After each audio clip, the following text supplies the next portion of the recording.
Kalau kita jualan di tempat seperti mall atau misalnya seperti ada kegiatan konsernya mungkin atau apa, kita jualan makanan, minuman atau bahkan pakaian, tuh bagaimana hukumnya gitu, Tat? Assalamualaikum warahmatullahi wabarakatuh, Ustadz. Waalaikumsalam warahmatullahi wabarakatuh. Wah, ini kembali lagi tentunya di Takjil kali ini. Ini spesial Ramadan bersama Ustadz Zulkarnain Sunusi, teman-teman, hafidhahullah ta'ala. Seperti biasa ada narasumber yang memang punya keluh kesah. Dari raut wajahnya sepertinya kayaknya gak ada masalah kayaknya Bang Ucok ini. Masalah, semua hidup pasti ada masalah. Masya Allah. Ya kan. Kira-kira nih bakal ditanya seputar apa? Biasanya gak jauh-jauh dari event, perdagangan. Perdagangan gitu, duniawi lah kalau perusahaan kita ya kan. Siap, kita mulai ya. Nih sehat selalu Bang ya, mudah-mudahan ya. Insya Allah sehat. Semoga Allah selalu jaga. Buat teman-teman semua nih pastikan nonton sampai akhir. Mau nanya juga boleh, silakan aja tulis di kolom komen. Monggo, mumpung ada Ustadz di sini, ada yang mau ditanyakan seputar event boleh. Kayaknya nggak jauh-jauh ya. Kalau ada event yang berbau maksiat, boleh nggak kita dagang di situ gitu kali ya? Itu udah membaca pikiran saya.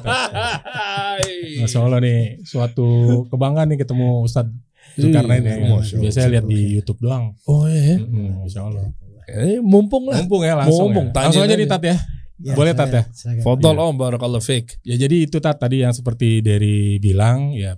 Kita pertama kan pedagang ini kan ya, cari rezeki di mana aja ya kadang-kadang gitu. Nah, kalau kita jualan di tempat seperti mall atau misalnya seperti ada kegiatan konsernya mungkin atau apa, kita jualan makanan, minuman atau bahkan pakaian, tuh bagaimana hukumnya gitu, Tat? Oh iya, mall apalagi kan banyak maksiat. Ya kalau mall kan kita umumnya memang seperti itu ya mall ya.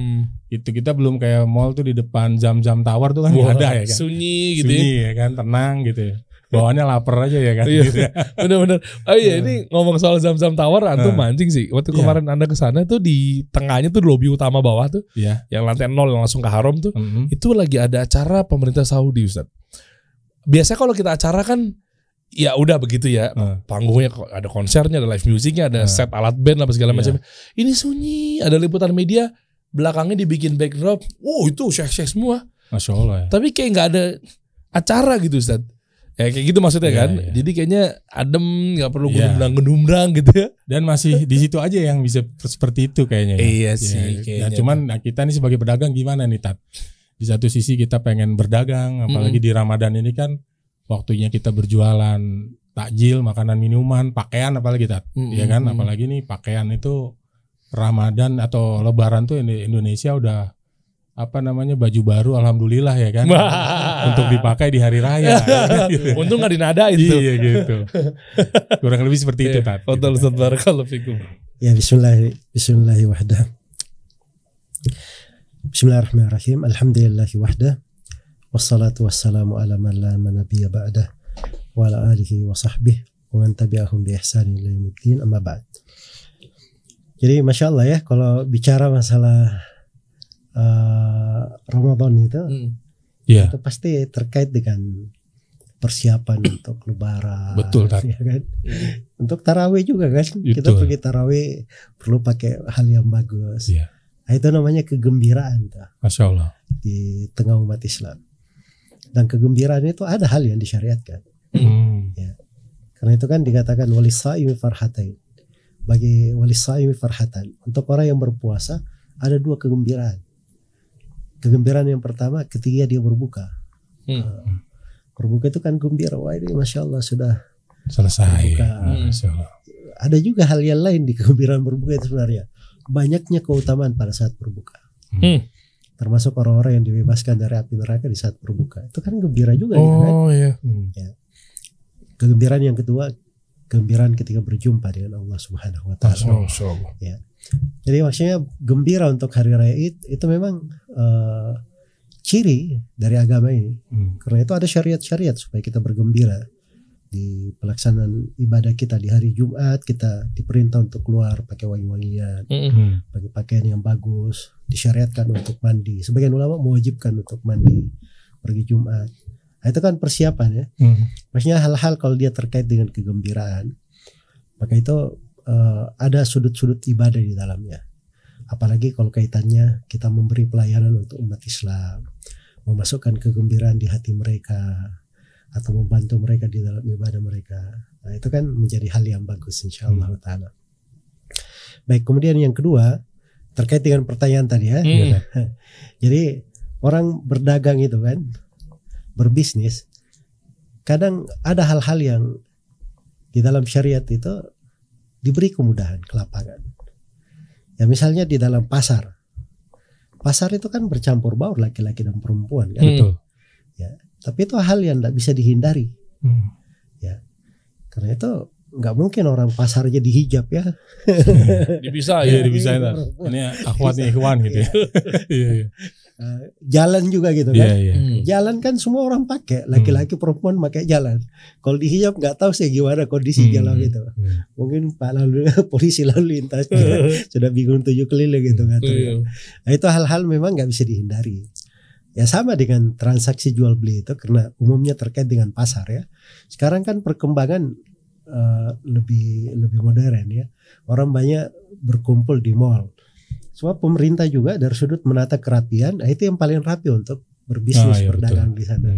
Terus dari sudut menertibkan juga ada maslahat-maslahatnya gitu. Selain daripada pasar tradisional dan selainnya. Tapi maksudnya itu juga dihitung sebagai pasar sebenarnya. Jadi kalau dia dapat hukum pasar pada asalnya, kita boleh jualan di pasar. Iya. Kalaupun ada hal-hal yang melanggar, misalnya terjadi konser misalnya di dalam mall dan seterusnya, itu kan kaitannya dengan si pemiliknya, kan kaitannya dengan kita yang dagang nggak berdagang di situ. Kita menjual misalnya, datang konsumen yang beli orang pakaiannya misalnya berantakan apa, itu kan bukan urusan kita. Masa tiap orang yang datang kita halo-halo idul dari luar gaul datang sini pakai jilbab dulu sini, baru boleh minuman saya gitu ya. Itu kan tidak mungkin kan seperti itu. Tapi yang paling penting kita jaga dari barang yang kita jual itu adalah barang-barang yang dihalalkan. Dan kita sendiri sudah memberi batasan yang bagus untuk kita. Kalau ada hal yang misalnya ada orang punya kemampuan dia bikin toko sendiri tanpa ada yang mempengaruhinya, itu kan kita bilang lebih afdal. Tapi tak boleh kita larang orang untuk jualan di pasar kan. So, itu adalah hal yang dihalalkan. Masya Allah. Ya barakallah. Allah ya barik fiik. Tapi itu apakah kena juga dalam hal tolong menolong? Contoh misalnya gara-gara ada tenan itu, gara-gara ada booth itu, dia naikin traffic. Contoh misalnya kan yang nggak boleh kan adalah tolong menolong dalam mungkin keburukan apa segala macam kan, makanya kita nggak boleh masuk atau kerja di tempat yang dilarang. Karena nantinya ujung-ujungnya mungkin even jadi cleaning service-nya, misalnya kita kerja sebagai cleaning service di diskotik.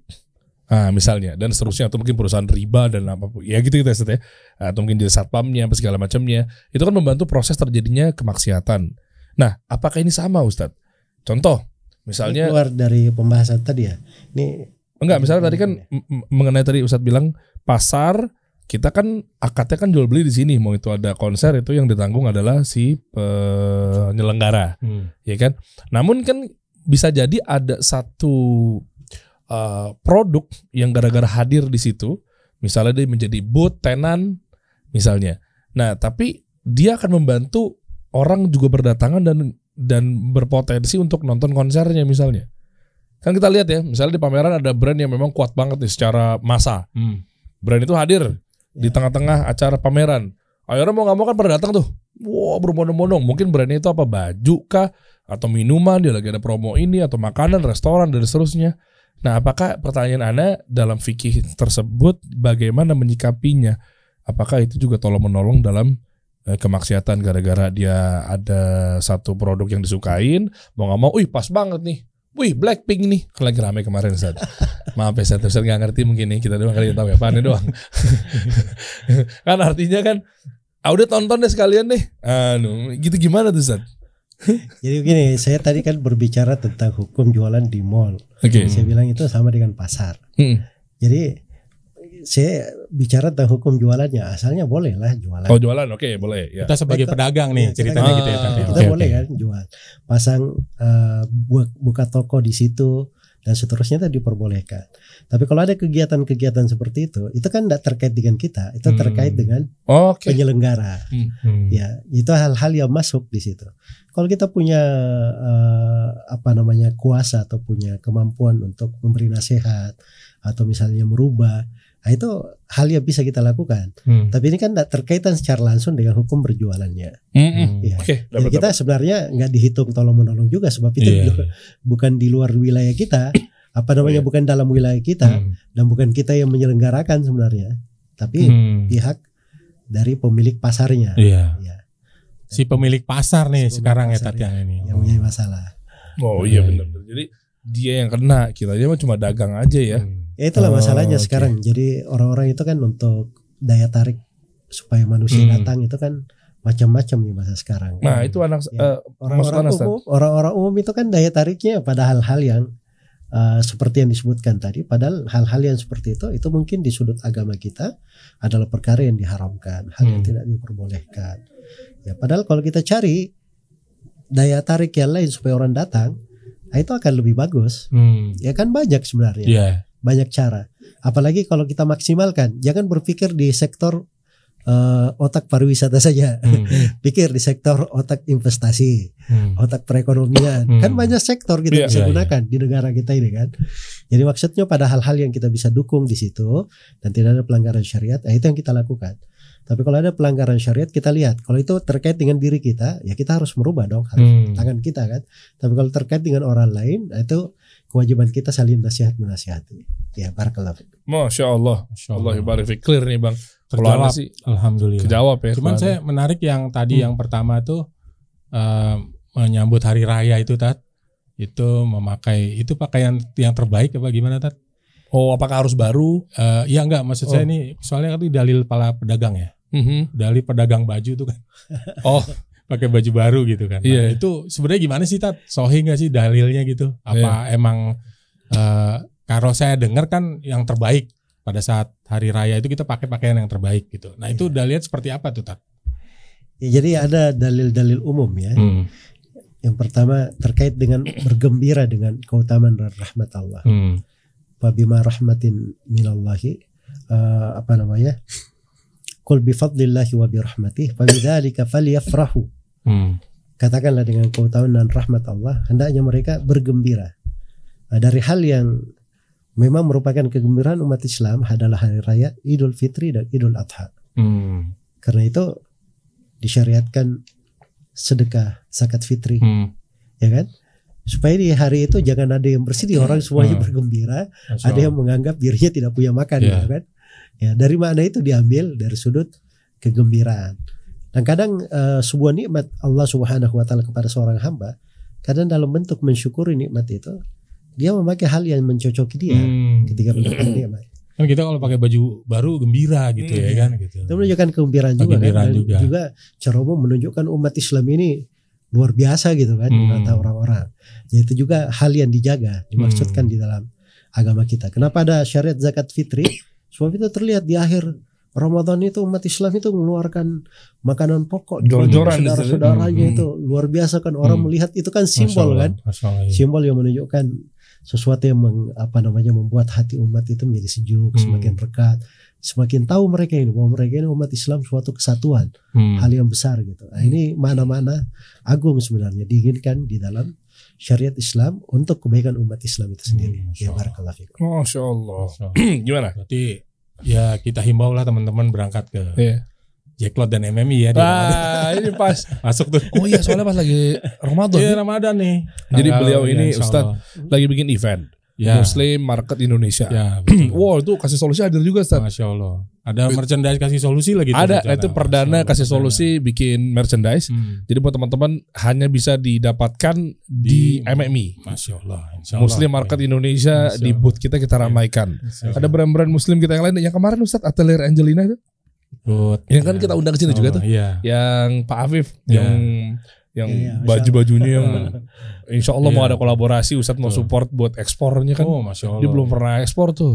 Nah itu hadir juga tuh, bootnya gede banget. Nah paling ini gede dia bootnya itu. Paling gede. Nah buat teman-teman tanggal 5 sampai tanggal 11 April. Insya Allah. Ustadz kalau nggak ada kesibukan nanti Anda jemput Ustadz. Bisa tuh ya. Nah monggo kalau ada yang mau tanya lagi Bang. Ya kedua sih ini Tat paling kita kan sebagai pengusaha tuh nggak jauh-jauh urusannya modal Tat ya. Ya kan. Nah pertanyaan kita tuh kalau kita dimodalin misalnya kerjasama atau dimodalin oleh non muslim itu seperti apa gitu Tat. Hukumnya itu seperti apa gitu. Atau enggak bank misalnya? Kalau bank sih mungkin udah inilah ya, kita udah paham lah. Kita lihat akad ya kan gitu kan. Nah, cuman nih akadnya udah sesuai misalnya. Sesuai dengan syariat gitu. Tapi ini yang modalin non muslim. Itu seperti apa begitu Tat. Oh, Masya Allah. Gitu.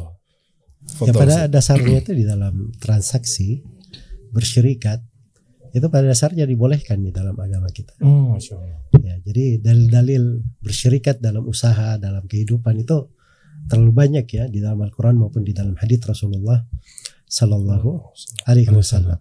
Dan kita diberi ketentuan-ketentuan di dalam syariat tersebut. Karena itu boleh seorang itu bekerja sama dengan selain Muslim pun dibolehkan. Ya, karena itu Nabi SAW ada transaksi dengan orang Yahudi kan. Beliau ngambil 30 sok. Oh, yang baju besi itu ya? Baju besinya diadakan ke beliau. Itu kan ngambil dulu 30 sok kan. Jadi bentuk transaksi itu ada. Jadi kalau misalnya di dalam fikih jual beli itu, apakah terkait dengan masalah muamalahnya secara umum, dalam sewa menyewa, dalam hal kerjasama di sudut yang perlu dua belah pihak atau di sudut yang perlu beberapa pihak, itu kan banyak penamaan ya di bentuk muamalah. Itu pada dasarnya dibolehkan dan boleh juga masuk di dalamnya non muslim. Ya, boleh masuk di dalamnya non muslim sepanjang harta dari non muslim ini bukan dari hal yang diharamkan murni. Misalnya itu harta curian dia pakai. Kita kan kalau warisan nggak apa-apa ya Tat ya. Warisan atau bisnis dia tuh nggak apa-apa. Cuman kalau kita tahu itu duit haram kita nggak boleh.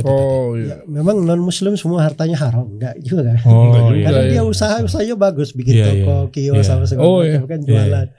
Hasilnya itu kan bisa. Tapi kalau misalnya harta orang dia rampok, terus kita tahu itu harta orang yang dia mau kasih modal ke kita, itu enggak boleh kita ambil. Iya, kita juga ngeri Tat kalau gitu, ngeri diperiksa juga Tat, kalau ketangkep ya. Alirannya ya. Kalau restoran misalnya dia punyanya ternyata restorannya makanan yang haram, atau mungkin dia punya tadi minuman keras restorannya. Nah kalau itu dia menjual hal yang haram ya pasti udah jelas itu Tat ya. Harta yang seperti itu nggak boleh kita kerjasama. Tapi kalau misalnya hartanya bercampur, ada harta riba, ada harta kita nggak tahu dari mana sumbernya, atau harta dia nggak tahu aja muamalah dia gitu, itu asalnya nggak ada masalah, asalnya. So kalau ada masalah pada dasarnya itu dia yang tanggung misalnya. Tapi kalau yang tadi kan kita bicara hal yang jelas haramnya, kita tahu yang jelas ini, jelas itu lain lagi. Gitu. Aman, Masya Allah. Barakallah fiik Ustaz. Ada lagi kayaknya pedagang banyak banget kayaknya. Ya, kalau ini keresahan pedagang yang sangat banyak lah ya. Karena gini Tat, di Indonesia itu kalau kita sebenarnya kan 10 hari terakhir tuh justru malah kita ngegaspol.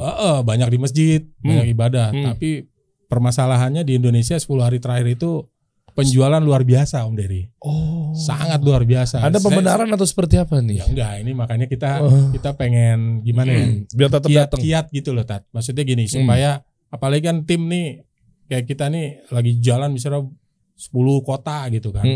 Tim kan semuanya pada mencar kemana-mana. Nah, kiat-kiat maksudnya saya yakin sih nggak semuanya bisa benar-benar dia 10 hari itu benar-benar lah mungkin dia hatamin Quran atau segala macam. Nah itu kiat-kiatnya seperti apa tuh Tat supaya mereka bisa ibaratnya amalan sedikit tapi dapatnya banyak gitu. Karena kan orang dagang dari jam 10 sampai jam 10 malam.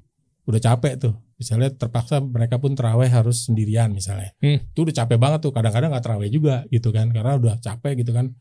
Nah terus bangun pagi udah setting lagi. Karena pembeli tuh ya Masya Allah Tat, kalau Ramadan itu atau akhir-akhir Ramadan tuh luar biasa tuh, THR keluar.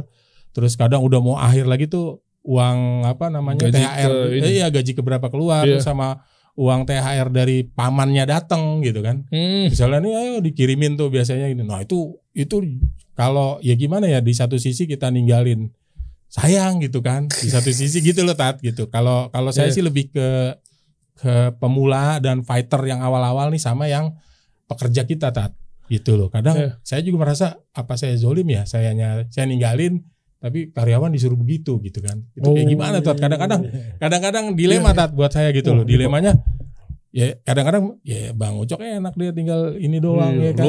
Datang paling gitu. Bosnya gitu misalnya kan gitu. Bosnya duit masuk gitu. Nah, sementara ini gimana? Nah, maksud saya itu loh tapi di satu sisi karena momen Ramadan ini ya nggak bisa terulang gitu loh. Kalau mau itu lagi nunggu Ramadan lagi entah gitu kan. Karena nggak ketemu 2 kali gitu. Terus dibalikin sama pegawai, ya udah kalau gitu kita itikaf juga, ada toko kosong.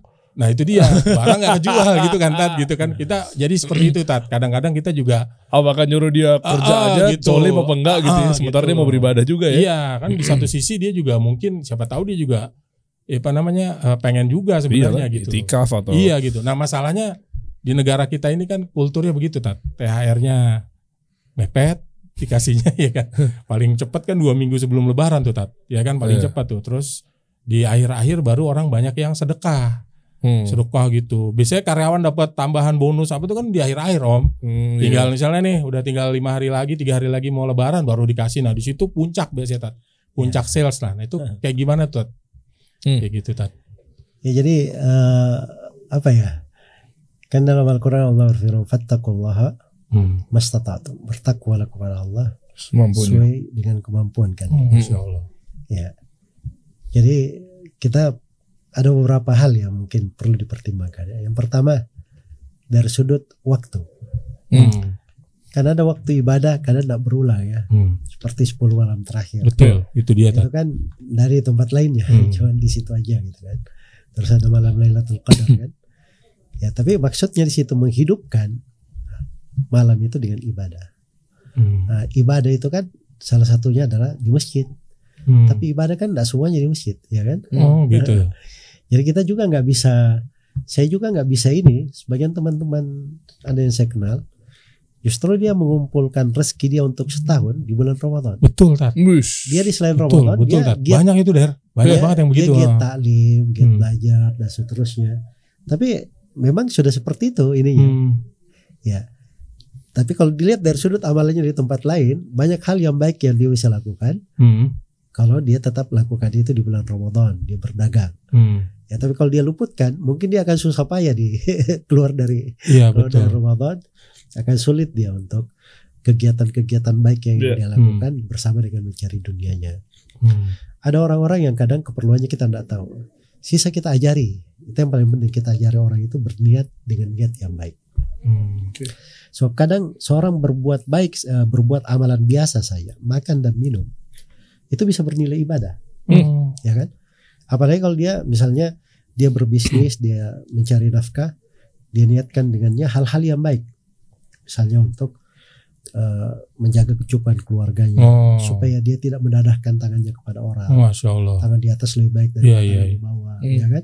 Itu kan kalau niat-niat itu dihadirkan kan bagus, dia dapat pahala. Iya betul. Ya, kemudian kita juga menghadirkan niat untuk memberikan khidmat untuk umat Islam. Sebab mereka di akhir di hari rayanya perlu keperluan. Ya siapa yang punya keperluannya kalau semuanya iktikaf semua di masjid misalnya. Iya, gimana tuh? Iya betul. Jadi gitu. Jadi maksudnya itu pintu-pintu Allah bukakan. Ya siapa yang Allah beri kesempatan di situ itu keutamaan dan rahmat dari Allah. Hendaknya dia puji. Tapi kadang ada orang dia dibukakan di pintu lain. Misalnya dia tetap bisnis ini, tapi dia membawa di hatinya amalan-amalan besar sebenarnya. Yang sebenarnya ini kadang lebih besar daripada orang yang iktikaf di masjid. Ya, dari hal tersebut. Nah, ini mungkin kadang terjadi. Ya, jadi maksudnya pada apa yang Allah mudahkan untuk kita laksanakan, kita jalankan. Tapi ibadah-ibadah di bulan Ramadan itu bisa dilaksanakan walaupun seorang itu dalam kesibukan. Itu yang harusnya kita juga hadirkan. Jadi yang pertama tadi kita hadirkan niat yang salihah. Selalu menyertakan niat yang baik. Kemudian yang kedua, kita selalu mengingat keutamaan waktu. Ya, makanya seorang itu dalam keadaan dia berdagang, jual pun dia coba dia satu saja rutinitas. Dia selalu jaga dirinya untuk selalu istighfar. Dzikir dan istighfar sambil dia berjual. Terus dia jaga 100 kali aja gitu ya. Terus dia sambil dagang dia lepas. Masya Allah ya. Astagfirullah enggak lepas terus misalnya. Itu kan luar biasa sebenarnya. Tuh boleh tuh buat gitu, teman-teman tuh Kiat-kiat tuh. Atau misalnya dia sambil jaga dia baca Al-Qur'an. Tetap dia baca, dia khatamkan. Ya mungkin dengan hal tersebut itu akan membuat ada sentuhan-sentuhan di hatinya. Dia membuat dia lebih bagus lagi dalam hidupnya. Dia di kondisi serba sempit dan terpaksa di sana sini dihitar dengan berbanyak keuangan, tapi dia masih bisa baca Al-Quran. Itu kan kadang momen itu sulit didapatkan dalam hidup juga kadang kan. Jadi mungkin ada hal-hal yang seperti itu. Tapi enggak kita ragukan ya, kalau seorang bisa fokus beribadah, dia mengkhususkan di 10 malam terakhirnya dengan hal yang paling baik. Dan sebelum 10 malam terakhir dia sudah bersiap dulu untuk menyambut 10 malam terakhir. Nah, itu yang paling bagus dan paling utama. Tapi keadaan manusia berbeda. Betul, nggak semuanya bisa soalnya. Bisa. Iya. Makanya Imam Malik itu disurati oleh Fudail bin Iyad. Ya, disurati oleh Fudail bin Iyad. Bagaimana keindahan ibadah dan seterusnya. Sedangkan Imam Malik banyak mengajar. Kata Imam Malik, ya Allah sudah tentukan rezeki dan amalan untuk setiap hambanya. Mungkin Allah mudahkan untuk saya sekarang mengajar, dan Allah mudahkan untuk engkau ibadah. Masya Allah. Bagaimanapun keadaan kita berdua, kita alhamdulillah ada di atas kebaikan. Kalau di atas mengajar kan gitu kan. Jangan mesti paksakan kamu. Tenang nih Der. Alhamdulillah insya Allah ya. Penting niatnya dulu Tat ya. Niatnya dulu. Saya misalnya i'tikaf, alhamdulillah setiap akhir Ramadan kita i'tikaf. Saya ingin paksakan semua orang i'tikaf, nggak bisa. Ya barangkali dia punya niat lain, keluarganya kalau ini bisa bahaya, betul. bisa kelaparan. Betul. Kadang menyelamatkan keluarga dalam keadaan seperti itu kadang lebih besar pahalanya dari sebagian Masya Allah. Ini banyak yang nggak tahu ya. Iya benar. Yang nggak tahu ya. Itu pada sedih Der. Benar teman-teman tuh banyak yang sedih gitu kan. Kita dilema lah gitu kan. Ini di satu sisi 10 ini, tapi kita juga perlu buat karena ini penjualan kita puncaknya gitu kan, puncak sale gitu. Tapi itu selalu saya hadirkan bahwa Ramadan itu memang adalah waktu kita menata dari hati kita, menata dari ibadah kita. Tetap harus selalu ada hal yang. Berarti kalaupun dia cuman misalnya pulang nih Tat dari pameran sampai rumah jam 10-11, dia cuman witir doang satu, itu juga dia dengan terpaksa. Mudah-mudahan ini Tat ya. Ya insya Allah itu sudah bagus dengan dia melakukan tambah ijtihad ibadah. Jadi jangan dia ini saya sudah capek, kalau gitu nggak ada masalah saya tidur saja. Enggak, diambil sedikit waktu. Kalau dia nggak sanggup membaca dari hafalannya, dia ambil mushaf, dia baca sambil sholat untuk menyelesaikan sholatnya, supaya dia ada rutinitas terus berkembang. Mungkin kalau dia komitmen dengan itu, waktunya yang sedikit untuk istirahat itu akan lebih berberkah daripada waktu yang banyak. Masya Allah. Itu kunci sendiri itu. Ditambah dia memang ibaratnya berdagang itu kan juga bagian jihad juga ya gitu ya Tat ya. Ya itu tergantung niatnya tadi. Tadi saya bilang selalu menyertakan niat-niat yang baik di situ. Dan ingat kalau niat itu bukan dilafazkan Ustaz ya. Tapi niat itu dalam hati lah. Dalam hati. Kita itu manajemen di dalam hati itu selalu kita perbaiki. Selalu kita tata, selalu kita rawat. Kita di hati kita saja bersyukur dengan nikmat Allah, itu sudah pahala besar. Itu kita tidak bisa nilai itu. Kita dalam hati kita saja, kita tidak mau mengganggu orang lain, itu sudah pahala besar. Kita dalam hati kita ada tanggung jawab saja untuk keluarga kita, itu kan menyadari kewajiban namanya. Itu kan sudah besar itu. Ya barakallah. Masya Allah, Allah barik fiik. Komplit semuanya. Jadi teman-teman di Muslimat Indonesia dan lainnya juga udah nggak ngawang lagi nih. Udah tahu arahnya kemana pulangnya. Yang penting diniatin memang buat ibadah semuanya ya. Itu iya, kadang kita juga salah niat juga sih ya. 12 saja. Mungkin terakhir satu lagi kalau misalnya masih ada, kalau kita sudahi. Cukup sih Om Dery. Cukup ya. 3 itu yang paling banyak kita pertanyakan lah gitu di pedagang di ini rata-rata ya. Ya mudah-mudahan nanti Muslim Market Indonesia Insya Allah ramai yang datang tanggal 5 Insya Allah. Makasih solusi juga kita full sana. Ada banyak tenan-tenannya ya. Nah Bang Ujok tadi udah nanya, apapun itu buat teman-teman yang mau nanya silakan tulis aja di kolom komentar. Mungkin Insya Allah nanti berikutnya kita akan tanyakan ke Ustadz kira-kira bagaimana hukumnya ini itu. Jazakallah khair Ustaz. Masya Allah nih. Jazakallah khair Bang ya. Iya sama-sama Om Dery. Iya benar. Siap-siap nih, kita mau siap-siap ke MNI kan? Siap. Ya langsung tuh. Target berapa pengunjung? Insya Allah 100.000 lah target kita, Insya Allah. Mudah-mudahan tercapai tahun itu. Nggak ada bisa kan lagi sama perempuannya? Masuknya doang. Masuknya aja. Cuman boothnya itu emang kalau akhwat nanti areanya akhwat, ikhwan, tapi tidak menutup kemungkinan kalau ini bisa lah gitu. Gitu. Kita berusaha semaksimal mungkin, dan Anda juga berusaha juga. Nggak foto-foto lagi bareng sama sempat viral. Ditegur sama Ustadz, satu-satunya Ustadz yang datang ke kantor. Masya Allah. Ini maksudnya apa dari Sanzul. Insyaallah. Kecolongan enggak tahu ya. Kirain mentang-mentang pasar boleh bebas Tat gitu ya. Tetap jaga ya Tat ya. Artinya kita tetap jaga. Foto yang lagi rame enggak yang Anda foto sama aku juga? Oh gitu. Anda enggak tahu malah tuh. Ada, cuma kan padahal tuh ada istrinya sama suaminya juga. Cuma depan-depanan gitu, bareng-bareng cowok cewek. Gitu. Kalau buat pribadi sih enggak apa-apa kali Tat ya. Sama siapa pribadi sama siapa? Sama istri antum gitu. Oh iya, kira sama istri orang. Gitu. Syukran Bang ya. Ya, terima kasih banyak Tat ya. Ya, jazakallah khair.